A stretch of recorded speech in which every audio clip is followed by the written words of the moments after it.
À ceux qui sont mariés, je donne cet ordre, qui ne vient pas de moi, mais du Seigneur, que la femme ne se sépare pas de son mari.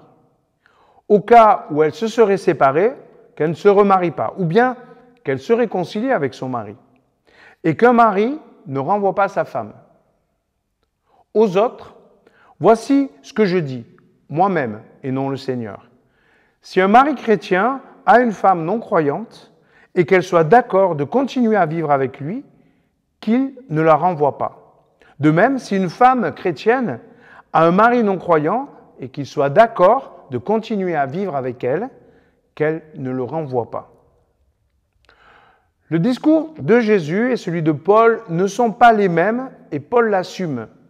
Il y a un idéal de fidélité que Jésus revendique et il y a un réalisme, celui de Paul, qu'il revendique aussi.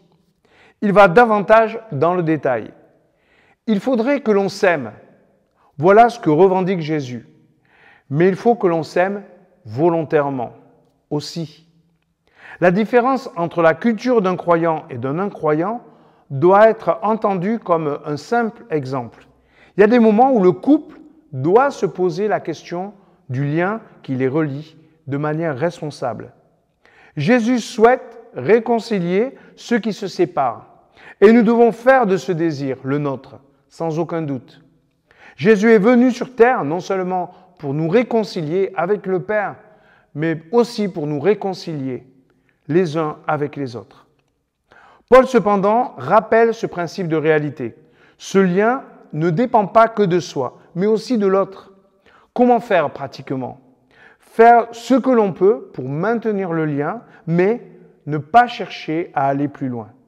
Entendre ce message du Christ qu'il peut réparer et guérir une relation abîmée, c'est une chose. Entendre Paul nous dire qu'une relation dépend de deux personnes en est une autre. Tout aussi important, cependant.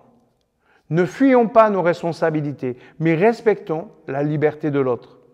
La logique vaut aussi si l'autre ne voulait pas rester.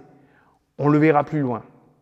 Les choix de l'autre sont parfois douloureux pour nous, mais nous laissons le Seigneur faire son œuvre et nous, de notre côté, travaillons pour la paix.